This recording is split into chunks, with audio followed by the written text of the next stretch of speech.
Hey everyone, and thanks for jumping back into the cryptoverse. This is a premium only video. We're going to be going over the dynamic DCA strategy for buying Bitcoin.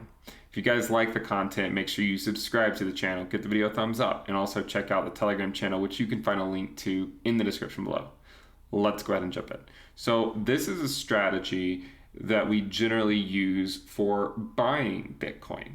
Okay, Bitcoin's been pretty heated for a long time, as you can see, and because of that, I have not been buying Bitcoin for quite a long period of time. And I knew that the day would come, eventually, of course, where the risk levels would come back down to appropriate levels. And the idea was, well, once we get to that level, can we stay diligent and stay disciplined and stick to the plan? Now, the thing is, with buying Bitcoin and selling Bitcoin, it's very difficult to time the bottom and to time the top. And when it comes to accumulating Bitcoin, basically everyone just has no problem DCAing into the market. But when it comes to selling crypto, a lot of people have a hard time DCAing out of the market because they want to identically time the top of the market. So the risk metric has now been somewhat battle tested to the downside and the upside. And while it has seemed at various phases like it would be broken, it has so far stood the test of time. In March of 2020, you can see that it went all the way down to about 0.12 or 0.13 risk or so. And then recently it made it back into the 0.9 to 1 risk band, which is what we speculated it could do because this metric does take into account diminishing returns. I do think that Bitcoin can in fact make it to 100K.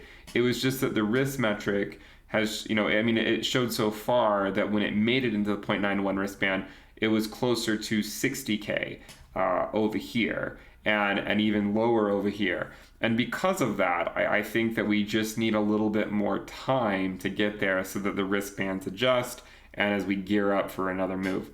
Now, if you're not familiar with this is the price of Bitcoin on a logarithmic scale versus time, and it's color coded by the risk metric. And the risk metric goes from 0 to 1, 0 being historically low risk, red being historically high risk at 1.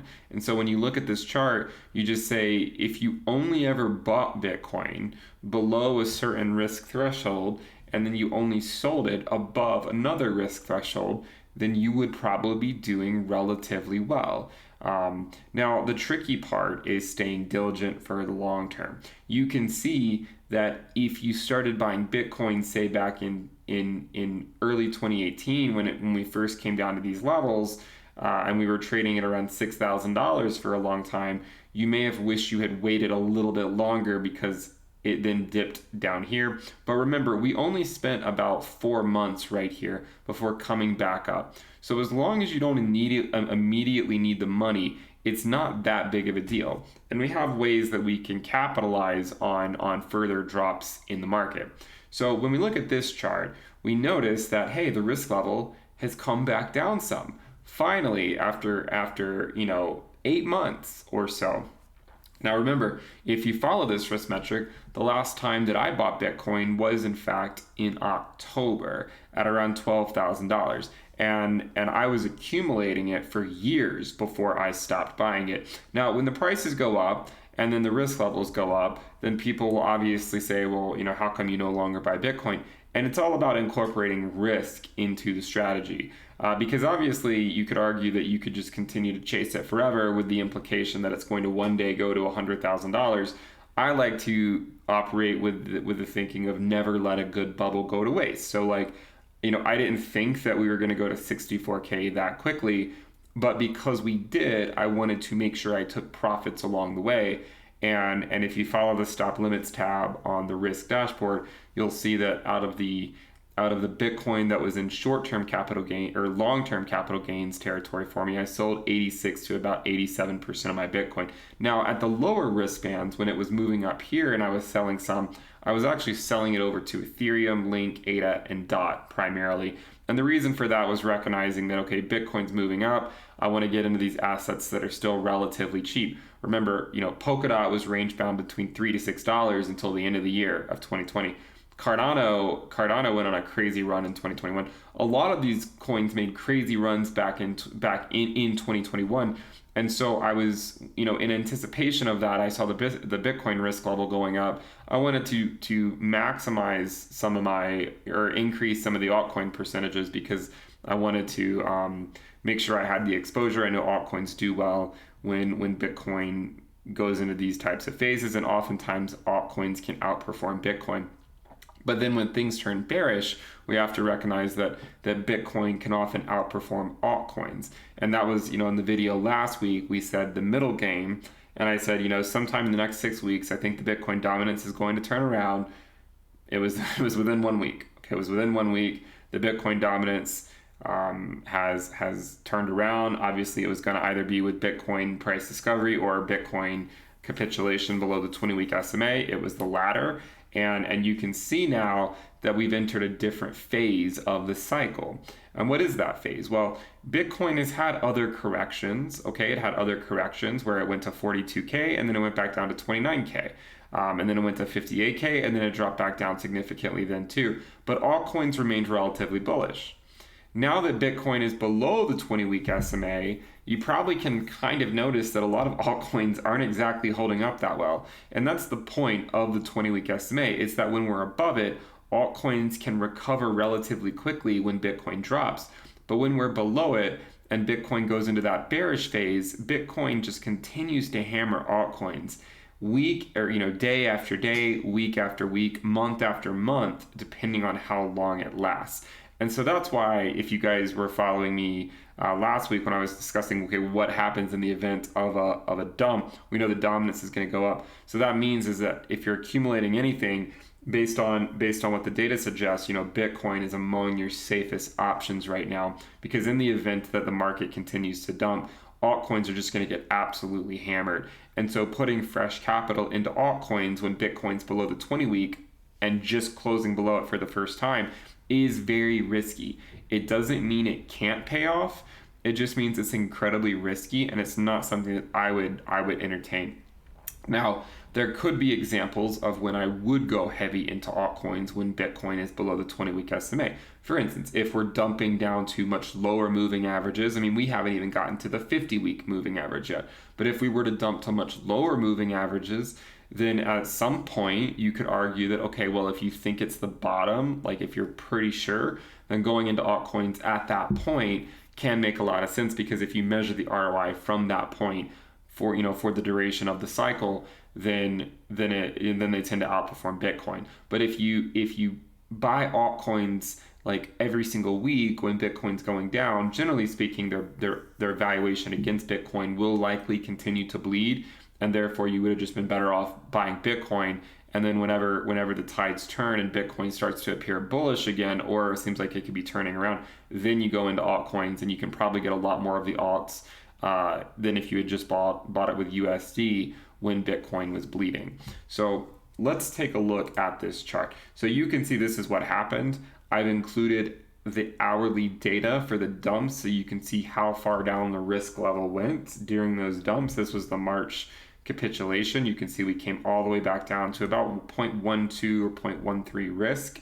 And then recently we came just above 0.4. So the obvious question is, how do you use this information, right? How do you use this information? Well, you have general buy zones and you have general sell zones. And this is based off moderate risk tolerance, which is what I like to use. I like to use moderate risk so that, if it goes up into these bands just barely, I like to take some profits because we don't know how high it will go. But then other times it can go higher, so you certainly don't want to sell everything, because what if it keeps going back up?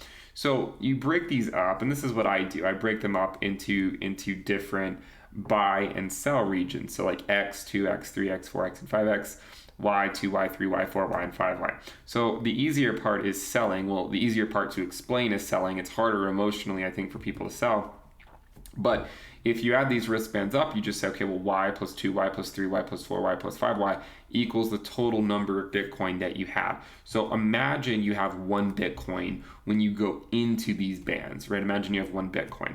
Then if you solve for y equals 1/15th. Therefore, when it goes to this first level, you would be selling 1/15th of your Bitcoin. Here would be 2/15ths, 3/15ths, 4/15ths, and then 5/15ths, and then you're done, right? You're out, you sold all your Bitcoin, and now you hope it drops significantly so you can start reaccumulating. And that's more or less what we did. I mean, if you follow the stop limits tab, I didn't sell all of my Bitcoin because I tend to break these up into smaller chunks, and I like to wait for it to push past it, and then I set a stop limit. But I sold about 86 to 87% of my Bitcoin. That was in long-term capital gains territory. I should remind you that it's typically good to sort of have like a stack that you know is in short-term capital gains territory, so you don't want to sell it. One thing you can do is just sort of have like a stack that you hold for a while, and then once you know you've been holding it for over a year, you can then move it into, compartmentalize it into the long-term capital gains territory and know that you can take profits from it. But out of the short-term capital gains, I haven't sold any of those, and that could include Bitcoin that I was accumulating as late as August, September, and October of last year, because we're not in long-term capital gains on that yet. But for the other ones that was in long-term, it was about 86 to 87% of my Bitcoin that I was able to sell. But again, some of it went to altcoins, and then a lot of it went to stable coins as well. So that's how you can use this to dynamically DCA your sales. When you sign up to the premium list through the website, you should get a welcome email that shows you this risk metric. But when that video was made, when we first introduced this, I think it was like somewhere maybe over here, and you can see that it worked out relatively well, right? We went up to the 0.9 to 1 risk band. Okay, now from here you might wonder, well, buying is a little bit more challenging when trying to figure out how much you want to put in. But the idea is that the further down we go, hopefully you can deploy more capital based on what your initial investment was. So the idea is, okay, well, we just went to the 0.4 to 0.5 risk band. If you guys were following me on the Telegram channel or through the weekly premium video during the middle of the week, you'll know I was buying some Bitcoin around those levels. I picked up some. It wasn't at the bottom, it wasn't at the local bottom, but it was, they were pretty good buys between 0.4 and 0.5 risk. But they're still relatively small amounts because I want to leave myself open the option to continue to move into the market in the event that Bitcoin spends some time at these levels or if it goes lower. Okay, so imagine your time frame. Let's say you have $5,000 and you want it deployed into the market in 1 week, whenever the risk goes below 0.5. So whenever the risk goes below 0.5, you just put the $5,000 in, and then you're done. And then you don't think about it anymore because all you wanted to do is wait for it to go below that risk level with the idea that one day we will go back up to these risk levels and you don't really care. But what if you want to spread it out over more than 1 week? Let's say you want to get all of your capital into the market within 10 weeks, and no more than 10 weeks, if the risk allows for it. So this is one of those situations where you're doing it, you're putting money into the market if the risk level allows for it, because you would simply say you don't want to take an unnecessary risk. So if, say, in week 1 you want to make sure you get in 5K over the next 10 weeks. So one way we could do it is we could assume, let's suppose that we stay in the 0.4 to 0.5 risk band for the next 10 weeks, and you want to get your 5K into the market within the next 10 weeks, then you could just say, okay, I'm going to make my X $500, therefore I can move into the market, and over the next 10 weeks, as long as we say the 0.4 to 0.5 risk band, I'll have all my money in the market. But then by doing so, you also say, well, if it drops down to this risk band, you want to double it. So let's say you're doing $500 for 3 weeks, and then you've deployed $1,500 into the market, and then on the 4th week we drop down to this level. Well, then you want to make sure you get your cost basis lower, and you want to weight it a little bit more. So then maybe you put $1,000 in, and then maybe you do $1,000 for a couple weeks, and then you put in a total of $3,500 over say 5 weeks, rather than the $2,500 you would have put in had it stayed here. And that way, you're sort of ensuring that as long as the risk level stays below zero point 0.5, you will deploy the $5,000 within those 10 weeks. And if it doesn't stay below 0.5, then at least you started DCAing something. And also, the other thing to consider is, remember, right now, Bitcoin, I think, should be the focus based on where we are. But this is the great hedge, because if you're putting money in Bitcoin, and let's say it only lasts for, say, 4 weeks. Let's say you decide you want to get all your capital into the market within 10 weeks, but we only spend, say, 4 weeks here, and then we're back up in these levels, and you're like, all right, well, what do I do? Well, if you have that $5,000, maybe you put in $2,000, you should have another $3,000. You could then put that money into, say, Ethereum or an altcoin, because if Bitcoin's moving back up into these risk bands up here, there's a good chance that altcoins will then follow it as well. So that's the way, that's the way I think is not a bad way to do it. I think having a decent stablecoin stack is a good thing when things get bearish, because then you feel like you have the power to continue to capitalize on drops in the market.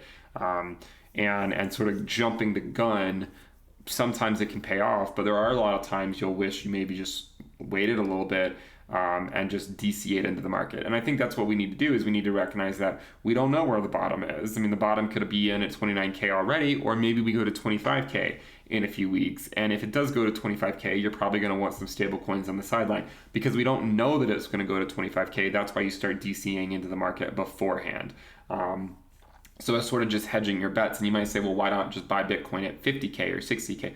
It was all about how quickly we got there. Because we went there too quickly, the risk levels were too high. And so FOMOing in at that point, if you buy at 64K, you're already looking at a 50% drop. By waiting for that drop to come to you, just like you wait for the pump to come to you. If you wait for the drop to come to you, then eventually you start buying when the market's relatively fearful. I should emphasize that there's a decent chance the risk levels continue to drop. In 2013, we went all the way down to the 0.3 risk band. So let's not assume that we have to have an immediate V-shaped recovery. But if we do have a V-shaped recovery, then that's the reason why you start buying Bitcoin, when it goes below 0.5 risk. And then if we don't spend more than a few weeks there, at least we started to get the Bitcoin percentage higher, and then you can maybe use the rest of the capital to go after the altcoins, which would have taken a huge beating during the time that Bitcoin has dropped. So hopefully that makes sense. Now, if you plot the risk versus the price and color code it by the time, we talked about this about a year ago, maybe about 15 months ago, the idea that we would be developing a new loop here, and it looks like we did, and we've started coming back down again. So the idea is, are we going to come all the way back down to, say, the 0.1 to 0.2 risk band and put in another loop here? Or are we going to sort of stop halfway in between, maybe 0.3 risk or something like we did in 2013, and then go back up? So I think it's all about just, taking a step back, taking a breather, and then just sort of waiting for, DCing into the market, recognizing we don't know exactly what's going to happen. Like we can't know exactly what's going to happen, but we recognize that Bitcoin is somewhat bearish right now, and that DCing into the market, weekly or monthly, will likely work out in the long run. And that, if you look at the ROI of Bitcoin over the long term, it really does tend to work out. You just have to stay disciplined when things are bearish. So, if you look at the risk levels, for instance, the stop limits tab, if you're not familiar with this tab, you can see that as Bitcoin navigated up these risk bands, you can see I was slowly selling my Bitcoin. All of the ones that are color-coded green, I sold to other crypto. Ethereum, a lot of it went to Ethereum, Link, ADA, and DOT. Yellow went to stable coins. Red, they were not filled and moved up, and then orange was filled. Most of it went to stable coins, some of it went to Ethereum, and that was gearing up for the Ethereum, the major Ethereum move that we saw. So from here, you can see sort of how it works. And when you're living through these periods, obviously you're going to get people that say you should just hold forever. But then when things start to turn back around, you can look back and say, hey, at least I took some profits, right? At least I took some profits during that move, and now I have stable coins to show for it. And then if the market stays bearish, then I can just DCA back into the market and then hold for a while and just wait for the next leg up. Okay, so right now we're certainly in some bearish territory. with Bitcoin, and so we need to remember that there's two main cycle theories I think that people follow in the space. One being the idea that we're going to go to, one of the ones is a $300,000 Bitcoin this year. These are pretty lofty projections. I think that is very highly unlikely to occur, especially given that we're just coming off a 20x, and sort of moving down and maybe consolidating for a while. I think that going up to another 10x almost is very unlikely this year. 100K this year, it's still possible. I mean, I don't want to say it's not possible, but I think we need to be prepared for the idea that, we could have sort of a lull in the market for a little while, similar to 2019, and then we trend up later on. So if this happens, this is going to be a great time to reaccumulate Bitcoin. And as we discussed last week, we said that the Bitcoin dominance seems like we're sort of teetering on the brink, right? We're in the middle game, and that there's a decent chance that the dominance is about to turn around. And you can see that if we go to the dominance chart, it has taken a huge turn. I mean, I put the video out last week calling for the middle game because I anticipated it to happen sometime, before the end of June. And you can see that it's now happened at the end of May. And the dominance has started moving up relatively quickly. Remember, altcoins can seem like they're on sale based on prices that they were 2 weeks ago. But if Bitcoin keeps going down, they will continue to get hammered, and they'll go to prices lower than you could probably think they could. Okay, that they'll go to prices lower than you could probably think they could if Bitcoin continues to get hammered. That's why the focus for me every Monday, if Bitcoin is below 0.5 risk, it's just Bitcoin. That's all I care about right now. As you guys can see, I sold a lot of my Bitcoin. If you add this up, it's like 86, 87% of the ones in the long-term capital gains. I'd like to reaccumulate that. And by reaccumulating some Bitcoin now, this Bitcoin, as long as the peak doesn't happen, as long as the market cycle peak doesn't happen by May of 2022, then I'll be in long-term capital gains with the Bitcoin that I'm buying now by the end of the cycle, assuming, let's say, it happens later in 2022 or maybe even in 2023. So that's sort of where I am right now. And just sort of recognizing that if Bitcoin continues this dump, then altcoins will continue to get hammered, and that there's no rush. In my opinion, there's just simply no rush to getting altcoins right now, because in my opinion, until Bitcoin shows some level of stability, it's just not worth it. Okay, like let's imagine that Bitcoin bounces. Let's imagine that Bitcoin bounces here, and altcoins bounce with it. And if Bitcoin's able to get, say, above like the 20-week SMA, then that might be a time to start considering altcoins again in the short term. You might say, well, Ben, if you buy the altcoins now and we bounce, then you're going to wish you had already bought them. Again, it's about risk. It's all about risk. And if you're buying altcoins now, then you're basically saying that it will be a V-shaped recovery. So if you wholeheartedly believe that this will be a V-shaped recovery, then buying altcoins now is probably not the worst idea. Okay, if you wholeheartedly believe, to like your inner core that Bitcoin's going to have a V-shaped recovery and it's going to be putting in new all-time highs within a month or two, then buying altcoins isn't necessarily the worst thing.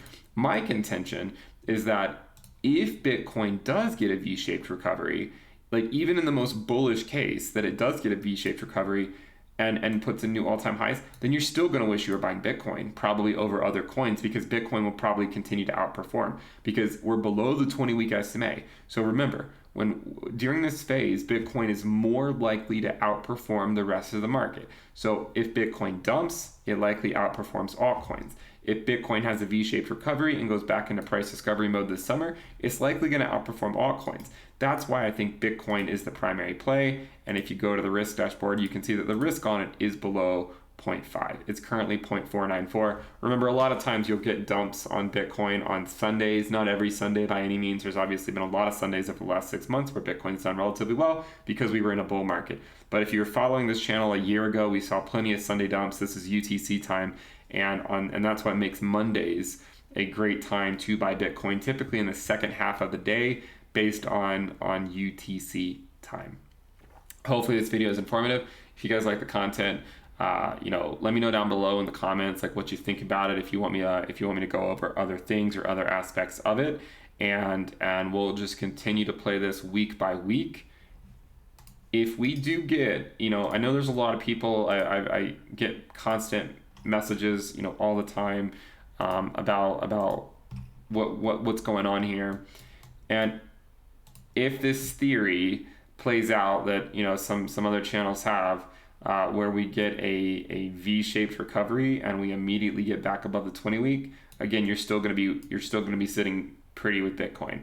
And if it just goes down, you're going to be sitting pretty with Bitcoin, over altcoins at least. Obviously, you're going to wish maybe you didn't FOMO everything into Bitcoin, and that's the whole purpose of having the dynamic DCA approach, where you just DCA into the market and you do not try to time it necessarily. You just buy it when the risk is below a certain level. You just do it mindlessly for months and months and months, and then you will come out the other side if history is any indication. A lot of people were skeptical about that back in 2019 and early 2020, and here we are. I'm sure there's going to be people skeptical about it for the next several months, but I do think we will come out the other side. Whether that happens to be in the short term remains to be seen. My preference, honestly, is that it doesn't immediately bounce. Like, I would prefer it to consolidate for a while and just give us a chance to get back our Bitcoin positions, because then whenever Bitcoin does go on this crazy run again to 100K, we're having Bitcoin is probably where you want to be. Okay, having Bitcoin is probably where you want to be, and then you can slowly take profits from Bitcoin into altcoins. But don't discount the importance of Bitcoin in crypto. It does control the market. I know altcoins can seem like they're on sale, and if Bitcoin does a V-shaped recovery next week, anyone buying altcoins this week, they're going to be in the green. They're going to be doing quite well. But arguably, if you were just buying Bitcoin as well, you're going to be doing well too. So hopefully this was an informative video. Let me know what you guys think about it. I'll try to answer any questions you guys have. Thank you guys for tuning in, and I will see you next time. Bye.